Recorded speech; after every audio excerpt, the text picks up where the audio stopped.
Boa noite a todos. É realmente bom estar com vocês.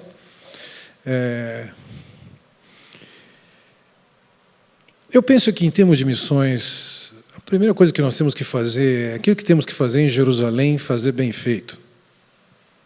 Vocês têm que fazer Jerusalém, Judeia, Samaria, confins da terra. Mas o que é que está fazendo em Jerusalém? O que é que vocês estão fazendo aqui na Jerusalém de vocês? Eu diria que, na medida em que vocês são uma igreja que Deus planejou, vocês têm uma grande oportunidade de manifestar a glória de Deus onde vocês estão, mas, com certeza, vocês vão ter implicações fora daqui, em lugares distantes, de uma maneira bastante especial. A questão é que nós temos que responder, em primeiro lugar, o que é ser cristão e o que é ser igreja hoje em dia. Acho que está difícil essa definição diante de tantas vozes que acontecem nos nossos dias. Há algum tempo atrás, não muito tempo atrás, uma garota da igreja que acabou de entrar na faculdade, ela fez alguma postagem no Facebook, eu não vi, embora veja Facebook, mas eu ouvi falar que ela disse que se Jesus estivesse nos nossos dias, ele seguramente seria um socialista. Será que a visão socialista é compatível com a de Cristo? Isso está bem em discussão e bem polarizado mesmo dentro da igreja. Não sei se nessa semana ou na anterior, o Franklin Ferreira, ele foi para um grupo de debate. E por ter ido a um grupo de debate que não é de esquerda, aqueles que são chamados cristãos socialistas caíram de pau em cima dele. O que é ser igreja, o que é ser cristão hoje em dia? Que posicionamento político nós devemos ter? Também não é difícil perceber isso, eu já tropecei várias vezes nas redes sociais, ora alguém exaltando, ora alguém metendo pau, uma igreja que é estranho, mas com danças específicas estranhas. Eu não estou dizendo aqui que é proibido dançar no louvor a Deus, embora não o faça, eu sei que as Escrituras contemplam e estou aberto para contemplar, mas aquilo que eu tenho visto que me choca é um estado de transe. Não é diferente do que acontece num centro espírita. E as pessoas estão defendendo isso ou derrubando isso como sendo impróprio. Algum tempo atrás, conversando com um líder de uma instituição dita evangélica, que atua fortemente na área social, foi feita a seguinte pergunta para ele, para um colega meu: o que vocês fazem nesse ambiente, além desse socorro a essas vítimas, o que vocês fazem em termos de pregação do Evangelho? E ele poderia ter dito: olha, somente assistir essas pessoas e aliviá-las já é um prazer. Mas o que ele disse foi o seguinte: isso é o Evangelho. Quer dizer que se eu der uma cesta básica, a pessoa está evangelizada? Então, nos nossos dias também está se discutindo o que é efetivamente o Evangelho. Olhando para as tendências da nossa igreja, a prática da igreja dos nossos dias, eu percebo que uma igreja hoje em dia está muito focalizada em eventos, em programas, em shows, em performance. Eu já tenho lido, e pouco tempo atrás tive a oportunidade de, numa viagem, visitar uns amigos, e esses amigos têm um filho que é artista, e nós fomos conhecer o estúdio que o Daniel trabalha. Um prédio belíssimo. No passado, era o edifício de uma igreja. Agora é só um estúdio de arte. Então, igrejas estão trilhando por certos caminhos e elas estão desaparecendo. E seus prédios sendo transformados nisso ou naquilo. Mas nada a ver com o que é ser igreja. A minha proposta para vocês, nessas 3 ocasiões que nós teremos juntos, é que a gente volte à fonte. E não estou me referindo à fonte, à igreja lá em Campinas, de forma alguma. Eu me lembro de anos atrás, estava com meus filhos na Serra de Teresópolis, e eu propus para meus filhos que nós subíssemos um rio até a nascente. E nós fomos subindo, 2 famílias juntas, e a gente foi subindo até que num dado momento tinha uma cerca e com uma placa proibindo a passagem daquele ponto, sob o risco de, se ultrapassasse aquele ponto, ser preso, conforme a lei número tal. E nós, desestimulados a continuar, né, dada essa simples observação, entendemos a causa. Aquele rio, ou daquele rio, era extraída a água que abastecia a cidade de Teresópolis. Então, eles estavam preservando a fonte para que ela não fosse contaminada. Minha proposta para vocês, nessas 3 mensagens, é que a gente volte à fonte que não está impedida, que não está poluída, que são as Escrituras, e voltarmos a pensar um pouquinho no que é igreja. O que é ser uma igreja bem-sucedida da perspectiva bíblica? Vejam, nos nossos dias, a gente ouve, já há vários anos, a gente ouve a proposta de que nós temos que fazer uma releitura bíblica. E eu fico me perguntando, algumas vezes que eu escuto esse termo, releitura bíblica, o quanto releitura bíblica é releitura ou reescrita. E a Bíblia está ganhando sentidos que ela não tem. Veja, nós corremos o risco já há um bom tempo, e a passagem de 2 Pedro nos ajuda a perceber o que está acontecendo. Em 2 Pedro capítulo 3, veja lá, versículo 3 diz assim: antes de tudo, saibam que, nos últimos dias, surgirão escarnecedores, zombando e seguindo as suas próprias paixões. Vejam, uma característica dos últimos dias é que vão surgir escarnecedores zombando, ou seja, é característico da modernidade, ou do mais moderno, ou do mais contemporâneo, do mais atual, que eles olham para o passado, para coisas que existiam antes, e há uma atitude de zombaria e de escarnecimento.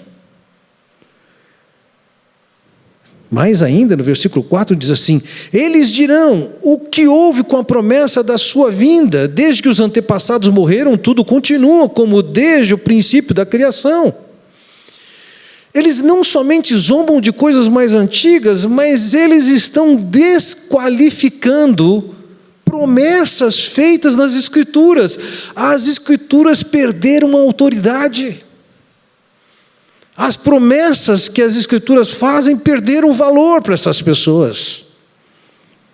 E, por fim, no versículo 5, ele diz: mas eles deliberadamente se esquecem de que há muito tempo, pela palavra de Deus, existiam céus e terra, e essa formada da água e pela água. Eles, aqui diz, deliberadamente se esquecem de coisas que são escritas e reveladas nas Escrituras.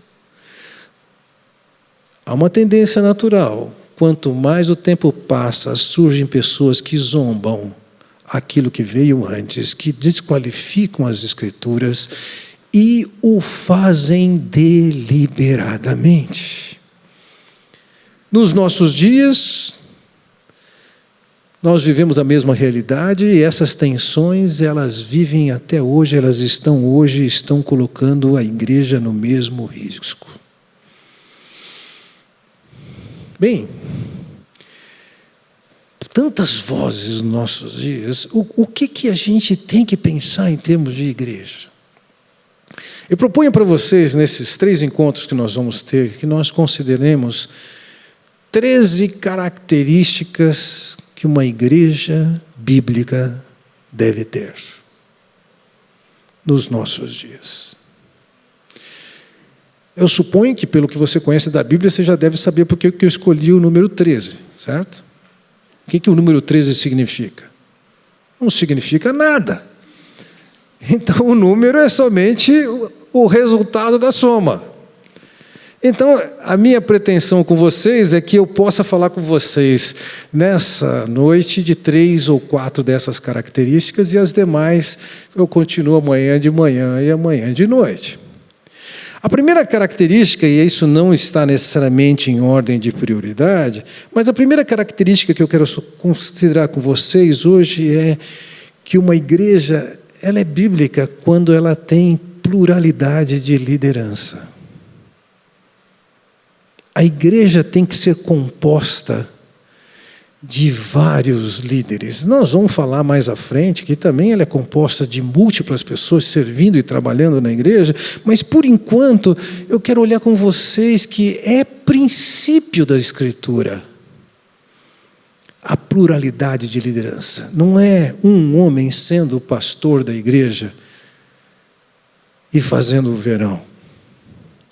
Veja, quando a gente olha na Bíblia, já na história de Moisés, a gente ouve o conselho de Jetro para Moisés de que ele deveria ter homens que repartissem com ele o trabalho dele. Mas ali embora haja uma informação, uma orientação a partir de sabedoria, nós vamos encontrar também no Senhor Jesus Cristo uma conduta que leva a ver que o conceito de pluralidade ele é bem forte. Por exemplo, em Marcos capítulo 3, é dito no versículo 13, Jesus subiu a um monte e chamou para si aqueles que ele quis, os quais vieram para junto dele, escolheu 12, designando-os como apóstolos, para que estivessem com ele, os enviasse a pregar. O Senhor Jesus escolheu para estar com ele 12 pessoas. Essa era a equipe que ele montou. Em Atos capítulo 2 nós lemos, esses apóstolos se dedicavam ao ensino dos apóstolos, ou seja, o povo estava ouvindo os apóstolos que estavam ensinando. Havia pluralidade de liderança, pluralidade de gente ensinando. Quando foram trazidas as ofertas, veja em Atos 4, e colocavam aos pés dos apóstolos que os distribuíam segundo a necessidade de cada um. Então você percebe que aquela liderança múltipla, já no começo do ministério de Jesus, era uma realidade. Ele chamou e a igreja começa com esse número grande de líderes. Quando Tito foi enviado a Creta, veja o que é dito, a razão de tê-lo deixado em Creta foi para que você pusesse em ordem o que ainda faltava e constituísse presbíteros em cada cidade. Presbítero é a palavra para pastor. Algumas dessas palavras, pastor, presbítero, bispo, elas têm praticamente o mesmo sentido. Algumas vezes, algumas delas tendem a falar um pouco mais da função do que outra função do pastor. Algumas delas valem mais para a atividade, enquanto outra vale mais para o caráter dessa pessoa. Uma delas foi usada mais por causa de ter sido escrito para uma cultura e aquele termo fazia mais sentido naquela cultura, outra foi usada para outro ambiente, mas entenda uma vez, todas as vezes que é empregado esse termo na Bíblia, exceto quando é alguma coisa pessoal, João escrevendo, eu, o presbítero, ao presbítero Amaio, Gaio, fora isso, essa palavra sempre está no plural. A liderança era múltipla. E veja, entre nós batistas, isso foi assim até 1890. A partir de 1890, houve um grande avanço e a igreja cresceu significativamente em termos numéricos e precisaram redistribuir os pastores e aí começou a surgir o movimento de pastores solitários em suas igrejas. Mas o que a gente vê nas Escrituras é o conceito de uma liderança múltipla.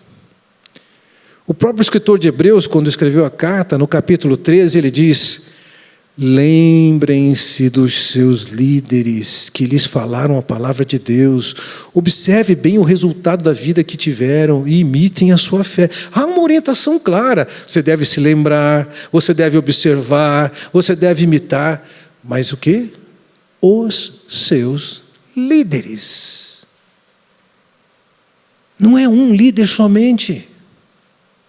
No versículo 17, então, ele diz: obedeçam os seus líderes e submetam-se à autoridade deles.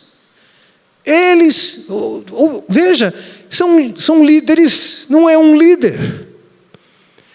Uma igreja ela é madura na medida em que ela não tem um pastor, mas ela tem uma equipe de pessoas que lidera essa igreja, que comanda essa igreja. É lógico que você não pode colocar qualquer pessoa nessa condição. Quando Paulo escreve a Timóteo, no capítulo 3, versículo 1 em diante, ele diz assim: esta afirmação é digna de confiança. Se alguém deseja ser bispo, pastor, presbítero, e olha, observe aqui, se alguém deseja, não existe no Novo Testamento nenhuma referência a alguma chamada para ser pastor. Eu fui chamado por Deus para o ministério pastoral. Não existe isso. A condição para alguém ser pastor é querer ser. E gente não tem nenhum problema de querer ser. Aliás, ele vai dizer, se alguém aspira ao episcopado, deseja ser bispo, deseja uma nobre função. É uma função que eu considero extremamente valorosa. Pense em termos de atividade. Um pastor tem o privilégio de ter que conhecer línguas. Ele tem que estudar grego e tem que estudar hebraico. Sentado aqui, ainda ao meu lado com o Isaac, eu recebo uma mensagem de uma mulher que vai ensinar na igreja, e ela está dizendo: Fernando, eu estou em dúvida aqui, porque no versículo 26 do capítulo 1 de Gênesis, lá diz que Deus criou Adão, e em português ali, quando diz que o Adão tem que sujeitar a natureza a ele. Em português está dizendo que ele sujeita, mas na versão inglesa está dizendo que eles sujeitam, plural. Afinal de contas, é ele ou eles? E nós estávamos conversando, eu fui lá para o hebraico olhar um pouquinho e verificar, para poder responder para ela. Você tem o privilégio de conhecer línguas. Você tem o privilégio de conhecer estilos literários, tem o privilégio de saber administrar, aprender a administrar conflitos, administrar as pessoas. É um sem fim de atividades. Então ele diz aqui, é uma nobre função. Porém, ele diz no versículo 2, e eu vou ler somente o 2 de um texto que vai até o 7, é necessário, pois, que o bispo seja irrepreensível, marido de uma só mulher, sóbrio, prudente, respeitável, hospitaleiro, apto para ensinar. Então veja, há uma série de qualidades e você vai perceber o seguinte: todas as qualidades que aqui estão são qualidades de caráter.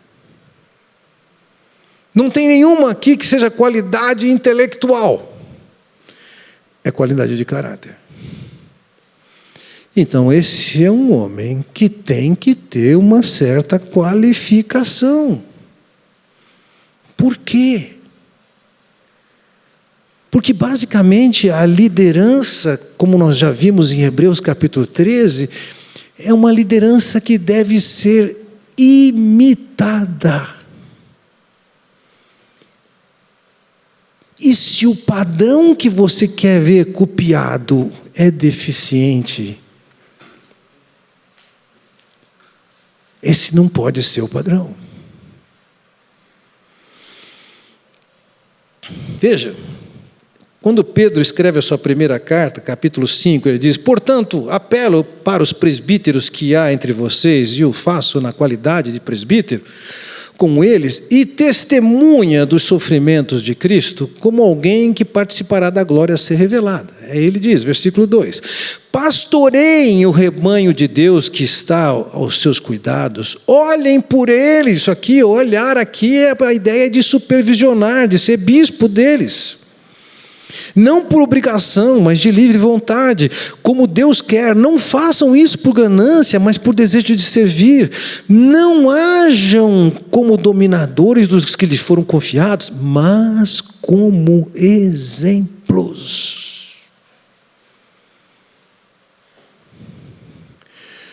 Pastores têm o privilégio de, ou melhor dizendo, privilégio e obrigação de desfrutarem do melhor que Deus tem, alcançar o que Deus tem para eles, de forma a ser uma inspiração para as outras pessoas. E se o pastor não está nessa qualidade, ele não pode estar nessa posição. Quando meu filho tinha seus 14 anos, ele aprontou umas e boas. Nós viajamos, minha esposa e eu, ficamos uns 20 dias fora, e quando nós voltamos, pouco tempo depois que nós voltamos, nós descobrimos algumas coisas que meu filho tinha feito.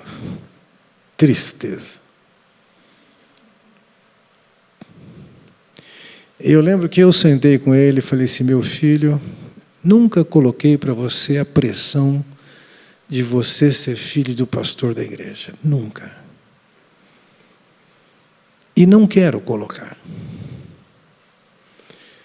Mas chegou a hora de eu saber o que você quer fazer da sua vida. Porque se você quer ir no caminho da rebeldia, eu estarei desqualificado para estar na posição que eu estou, e estou pronto para deixar o ministério. Eu não quero te colocar esse peso, mas eu preciso saber o que você quer, porque eu vou dirigir minha vida em função disso. Eu sei que não foi uma conversa fácil para ele, mas também não foi para mim. Lembrar disso me dá tristeza. E veja, esse alto padrão de liderança da igreja é fundamental para que essas pessoas sejam referências para as outras pessoas.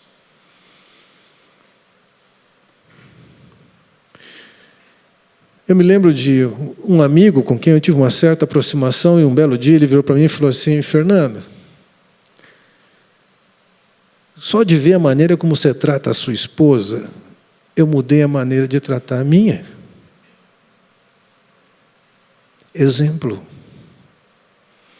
Referência. Eu normalmente tenho grupos de estudo bíblico, vou falar mais sobre isso logo mais, de discipulado. Eu comecei com um grupo, agora no começo desse ano, devo ficar com eles por uns 2 anos. Mas o grupo anterior, que nós andamos 2 anos e meio juntos, eram 5 homens ali entre 30 anos e 40 anos. Todos eles pais de crianças pequenas. E eu estava para encerrar, e uma amiga nossa falou assim: Fernando, você tem noção da influência da tua vida na vida deles? Eu falei: alguma coisa. Ela falou assim: deixa eu te contar uma coisa. Um dos camaradas que está lá, um artista, cara, muito capaz, extremamente criativo. Ele falou assim: ele mudou a maneira como ele acorda de manhã em casa. Eu falei assim: como assim?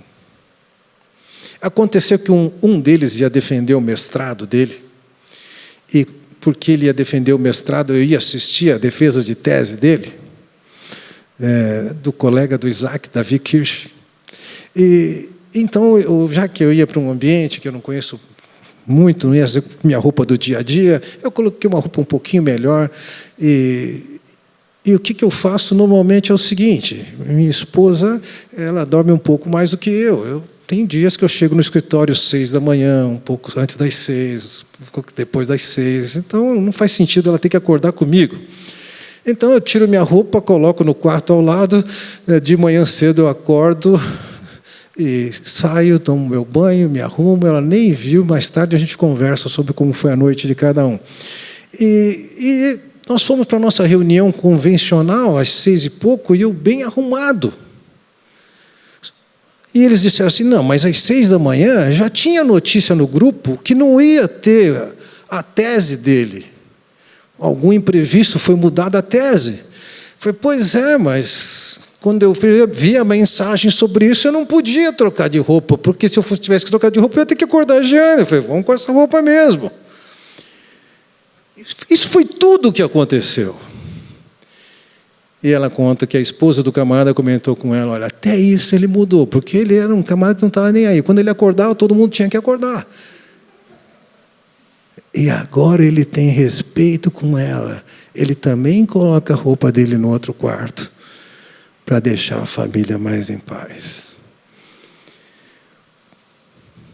Deus forma uma igreja como uma comunidade de líderes, e esses líderes, eles têm o papel de serem exemplo, de serem referência. E, logicamente, você coloca a pessoa nessa posição partindo da informação de que elas já têm credibilidade. Não é, vamos colocar essa pessoa lá para ver como é que vai ser. Não, isso não funciona. A lista está colocada. Alguém aspira à liderança da igreja. É necessário que ele já seja assim, assim, assim, assim. E quando nós colocamos pessoas dessa maneira na liderança da igreja, nós estamos confiando e descansando na sua conduta de caráter, que vai preservar a unidade da liderança, a unidade da igreja. Não se precipite de colocar alguém no contexto da liderança. Não se precipite. Veja, é fácil colocar alguém não qualificado na posição de liderança da igreja. É fácil. E é extremamente doloroso tirar alguém que não devia estar lá. Então, o fato de ser um imperativo que a igreja tenha uma liderança plural, não pode ser feito isso de uma maneira atrapalhada, precipitada, rápida. Vai devagar. Não tem problema esperar. Vai devagar. A segunda característica que eu quero focalizar com vocês aqui é que uma igreja bem-sucedida e uma igreja que reflete bem a glória de Deus é uma igreja que precisa se organizar e ter alvos funcionais e objetivos.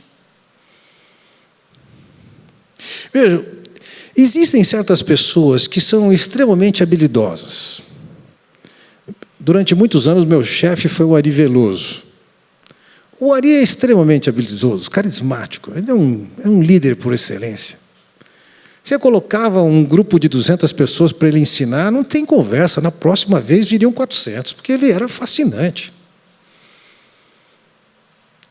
Mas nem todo mundo é assim. Tem gente que tem que colocar um tijolinho todo dia. E tem que se organizar nesse trabalho. Só talento, só criatividade não sustenta uma igreja. Uma igreja precisa estar organizada. Eu me lembro tempos atrás, eu não lembro exatamente dos detalhes, mas alguém vinha ter uma participação musical no nosso culto e foi pedido para essa pessoa que viesse, antes que o culto acontecesse, fosse feito um teste na área de som. E que no dia em que ele iria participar, que ele deveria chegar 1h30 antes do culto, porque iriam passar o som naquela ocasião. E o camarada respondeu da seguinte maneira, lógico que eu não ouvi diretamente, isso tudo só fiquei sabendo depois. O camarada disse o seguinte: mas se a gente acerta tudo, e o Espírito Santo, o que ele vai fazer? Quer dizer que é papel do Espírito Santo fazer o controle do som da igreja? Veja, eu quero defender com vocês que uma igreja tem que ter planos, objetivos claros, metas, uma agenda. Alguém pode dizer: mas não adianta planejar, não tem aquela passagem lá de Provérbios 16, versículo 1. O coração do homem pode fazer planos, mas a resposta certa dos lábios vem do Senhor. O que adianta a gente fazer planos se a resposta vem do Senhor? E esse versículo já foi usado para defender que a gente não deve fazer planos. Deixa Deus, no exercício da sua soberania, levar as coisas para serem o que elas devem ser. Não tenha dúvida que nós vamos fazer planos e que Deus não vai permitir que eles aconteçam. Isso já aconteceu na minha vida, isso aconteceu na vida do apóstolo Paulo. Se estudarmos a história do livro de Atos, nós vamos perceber isso. Agora, isso significa que nós não devemos fazer planos? Bom, se nós não fizermos planos, Deus não tem nem o jeito de fazer isso aqui, de mudar a história do que a gente faz.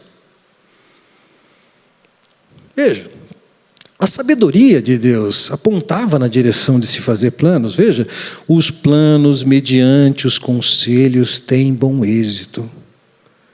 Faze a guerra com prudência.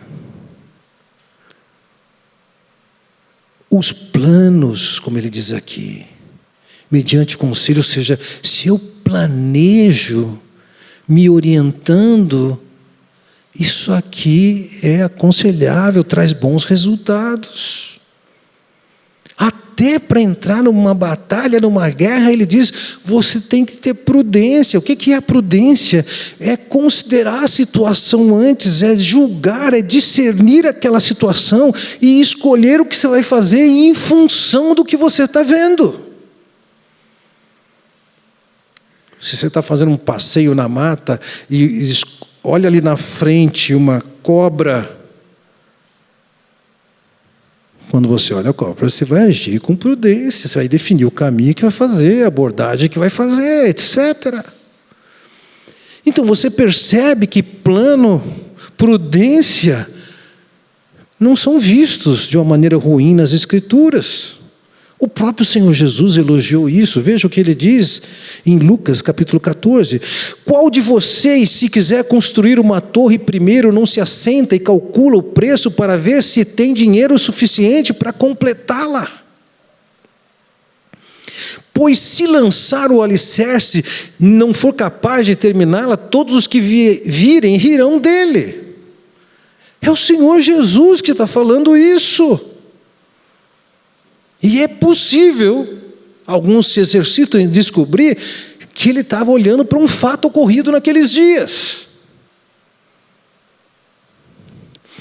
A nossa região de Campinas, eu não sei se vocês aqui também, isso, tem percebido que os ventos cada dia estão mais fortes. E por conta disso, algum órgão do governo definiu novas normas técnicas para cálculo de telhados e, consequentemente, o nosso telhado que já está superado essas normas, a gente tem que fazer uma atualização disso e, consequentemente, a gente tem que fazer uma reforma desse telhado que começa segunda-feira agora e ela custa R$150 mil. Saudade do tempo que a gente alugava outros lugares. Em termos financeiros, saudade. Assim, gente, nós não temos escolha o que fazer. Nós vamos fazer uma campanha com a igreja. Mas a gente tem saldo. A nossa garantia é o que a gente já tem. Vamos desafiar a igreja, o que eles responderem, ótimo. E legal, em 2 domingos nós já levantamos aí R$90 mil, 60% já está. Não vamos gastar do caixa, que a gente quer gastar com outras coisas. Você tem que fazer planos. O Senhor continua no versículo aliás, no 30 ele diz, dizendo que este homem começou a construir e não foi capaz de terminar. 31, ou qual é o rei que, pretendendo sair à guerra contra outro rei, primeiro não se assenta e pensa se com 10.000 homens é capaz de enfrentar aquele que vem contra ele com 20.000? Se não for capaz, enviará uma delegação enquanto o outro ainda está longe e pedirá um acordo de paz. Você calcula as suas possibilidades. Aqui não está dizendo assim, não, gente, a gente tem que ir pela fé. Não, você tem que fazer o exercício. É o Senhor Jesus quem está falando isso. Então, avaliar a situação, entender a situação e descobrir qual é o melhor caminho, estabelecer qual é o melhor caminho, é uma visão que está dentro das Escrituras. Em Provérbios capítulo 21, voltamos à sabedoria, diz, os planos do diligente tendem à abundância, mas a pressa excessiva à pobreza. Os planos do diligente, isso aqui está sendo destacado, eles tendem à abundância. Nós temos um programa na igreja em que a gente recebe pastores com os quais nós ficamos 15 dias com eles em casa. E tivemos uma edição dessa agora em maio, que terminou na segunda-feira passada. E nós sentamos na segunda-feira passada e eu falei para eles, escuta, vocês já viram um monte de coisa que vocês podem mudar na igreja de vocês, não é?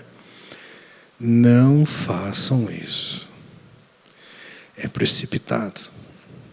Qual é um processo que você pode seguir de gerar mudanças na sua congregação, que não cause estresse por tanta mudança na sua igreja e que torne viável um plano de mudança saudável? Plano de como mudar. É sábio. Isso leva à abundância. Lembra de Saulo?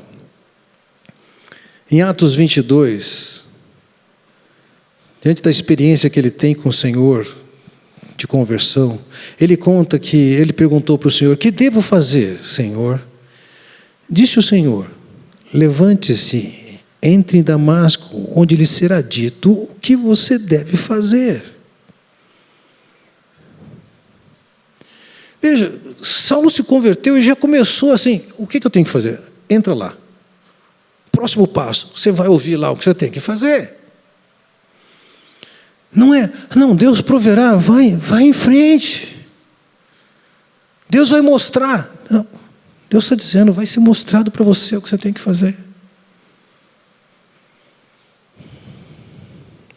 Vejam, a narrativa de Atos, capítulo 16, e eu não estou dizendo que necessariamente a interpretação de Paulo daquela situação, naquela ocasião, era a interpretação correta, mas veja o que diz ali no versículo 6, Paulo e seus companheiros viajaram pela região da Frígia e da Galácia, tendo sido impedidos pelo Espírito Santo para pregar a palavra na província da Ásia.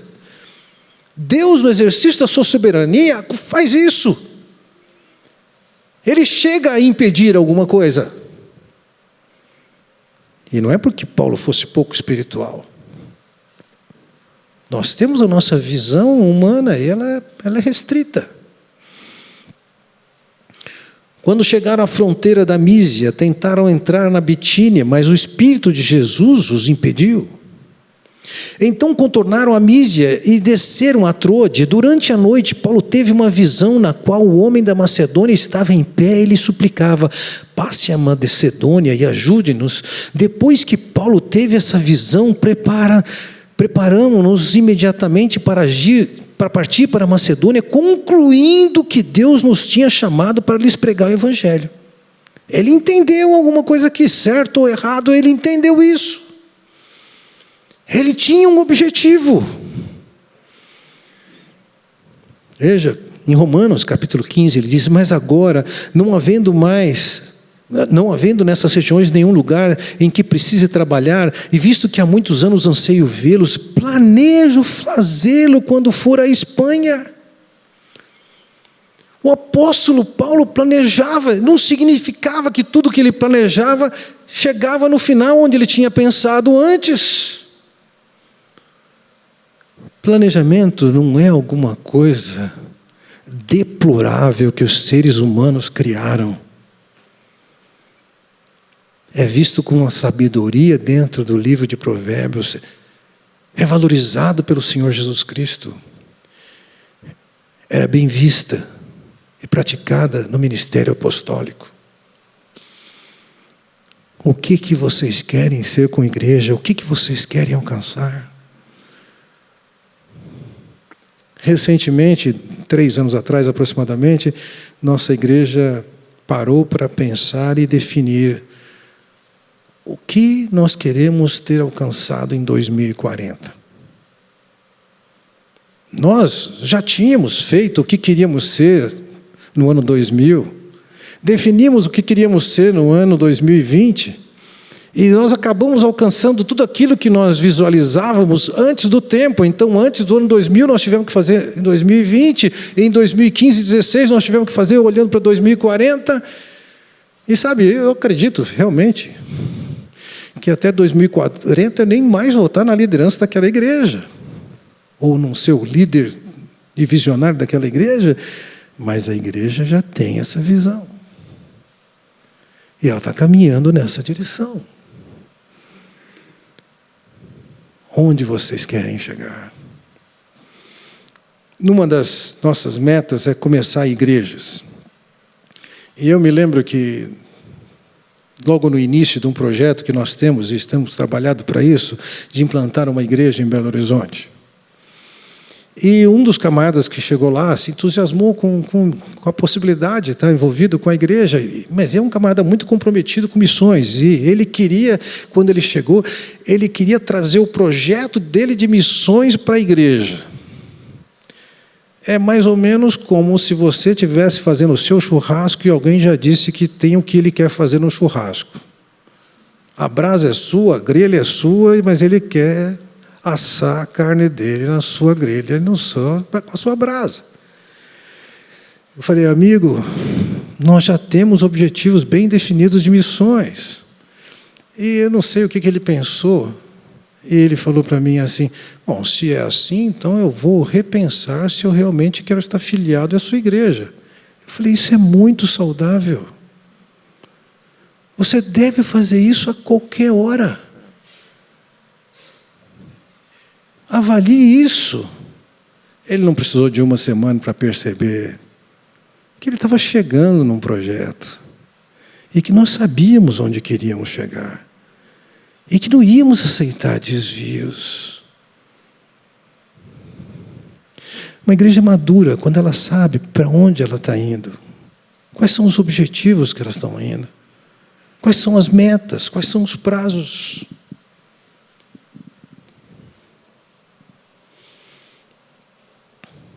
Terceiro ponto que eu quero considerar com vocês aqui, e vou ficar somente nesses 3 pontos nessa noite, é que a igreja tem que dar uma ênfase muito forte no discipulado. O que é o discipulado? O discipulado é um processo, uma filosofia de ensino que não é comum nos nossos dias, mas muito comum nos dias do povo judeu naquele ambiente bíblico. Veja, em Atos capítulo 22, versículo 3, eu creio que ali ele descreve o que era uma experiência de discipulado. Ele diz assim, eu sou judeu, nasci em Tarso da Cilícia, mas criei-me nessa cidade e aqui fui instruído aos pés de Gamaliel. O nosso modelo de ensino é um modelo em que, basicamente grego, eu estou aqui na frente, estou falando para vocês, vocês estão me ouvindo. No discipulado existia uma relação muito mais estreita entre o mestre e os seus alunos, seus discípulos. Ele estava aos pés do Gamaliel. Estava tendo uma convivência de perto. Veja, olha, voltando para o texto de Jesus, em Marcos 3,14, diz assim, que Jesus escolheu 12, designando-os como apóstolos, para que estivessem com ele e os enviasse a pregar Os discípulos foram chamados para estar com Jesus. Não era um auditório simplesmente que ouvia Jesus falar. Eles estavam com Jesus, aos pés de Jesus, fazendo perguntas, ouvindo perguntas, sendo colocado em situações críticas.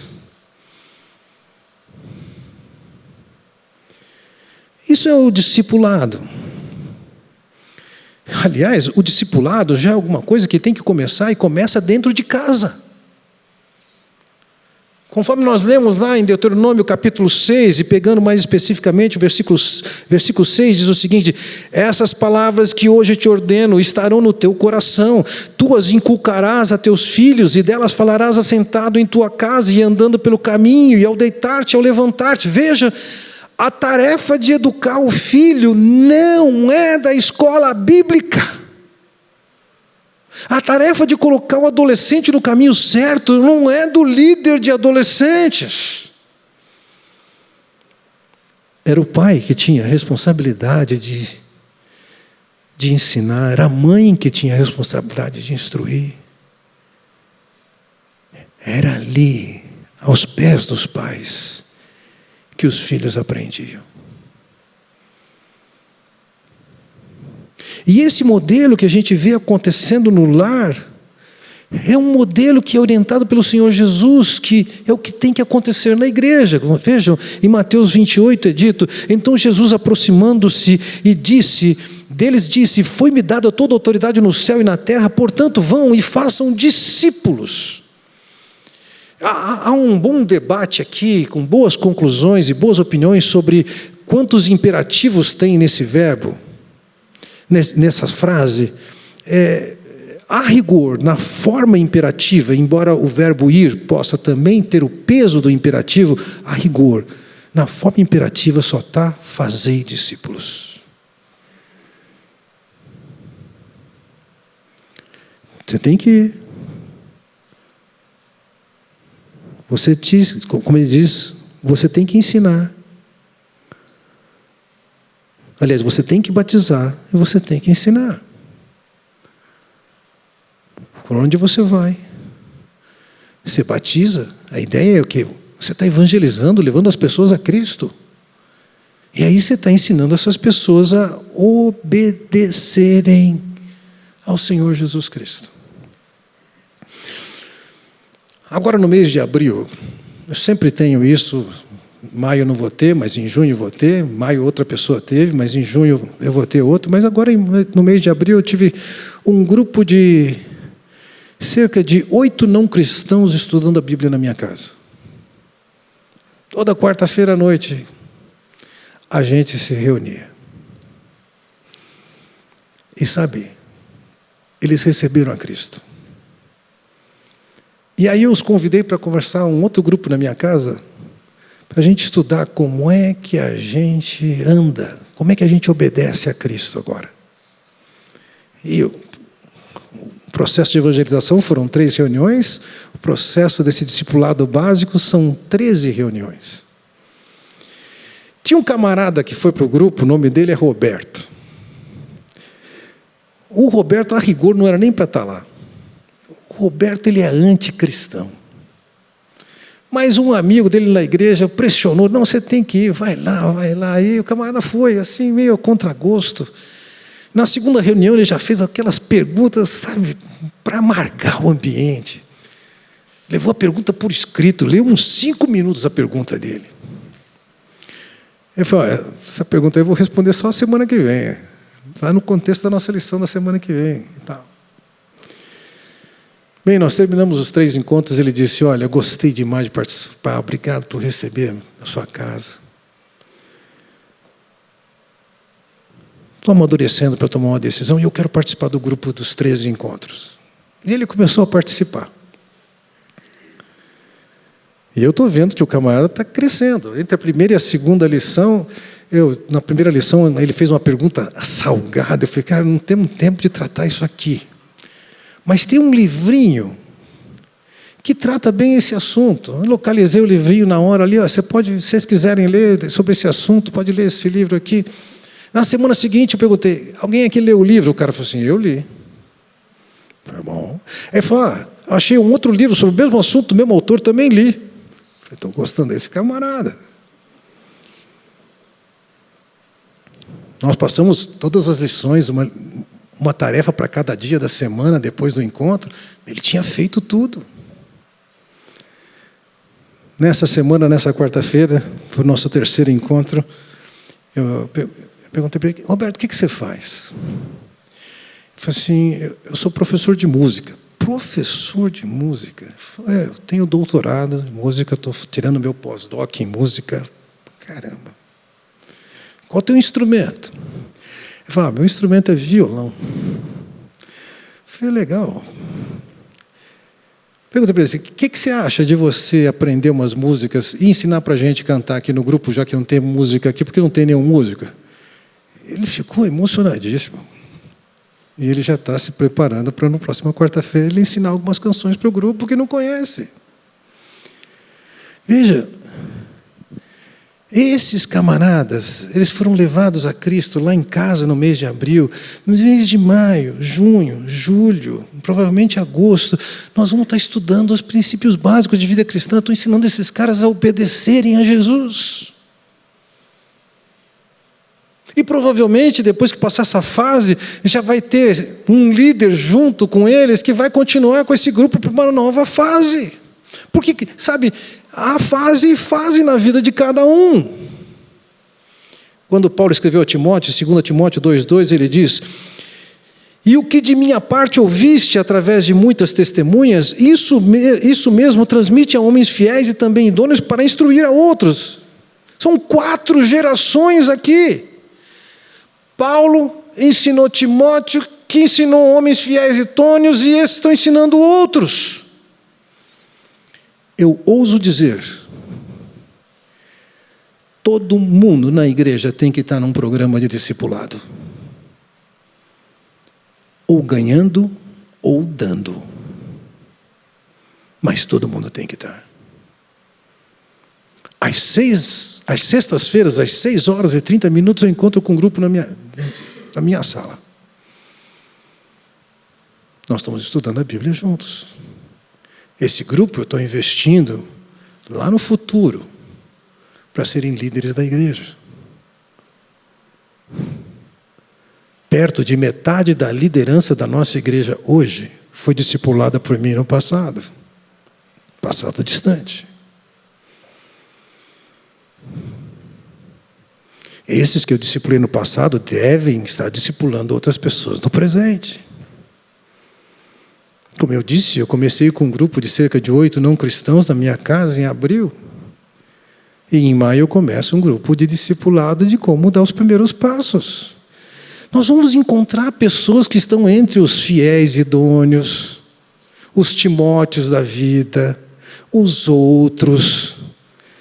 Mas nós precisamos formar grupos pequenos, em que tenham um relacionamento muito estreito, em que essas pessoas possam ver você, aprender de você, questionar você.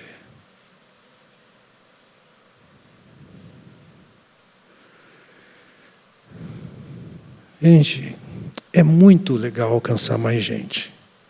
É gostoso isso. Mas sabe, pegando uma figura que o Ari Veloso dizia, algumas vezes quando a gente está pregando, parece que a gente tem um monte de engradado de garrafa cheio no auditório, e que com a pregação você pega o balde e joga. A maior parte cai fora. Tem garrafa que está suja. Tem garrafa que está fechada.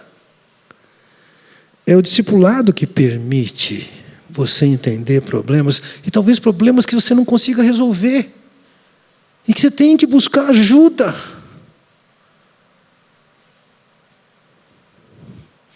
Algum tempo atrás, uma jovem senhora falou, Fernando, eu preciso da sua ajuda. Eu estou conseguindo tal garota que saiu para fazer intercâmbio, e no intercâmbio teve uma conduta que envolveu drogas, sexo, e agora ela está querendo minha ajuda. Como é que eu posso? Ela não sabia como. Eu falei, eu sugiro que você traga a garota para vir falar comigo, nós 3 conversamos com ela, pelo menos você aprende como tratar da próxima vez como pessoa assim. Não tem problema que você não sabe de tudo, mas você precisa de começar. Ou investir na vida de alguém, ou estudar a Bíblia com alguém. 3 características de uma igreja sólida. Dentro das Escrituras eu focalizei com vocês até agora. É uma igreja que tem pluralidade de liderança. É uma igreja que sabe muito bem onde quer chegar. É uma igreja com forte ênfase no discipulado. Você pode dizer assim, mas eu não fui discipulado por ninguém. Eu sei, tem muito filho cristão abandonado por aí. Mas isso não é impedimento para você aprender com o Senhor e ensinar alguém. Sabe, uma das pessoas que mais me influenciou a ser pai, eu nem conheci o camarada. Para ser sincero com vocês, eu já esqueci o nome dele.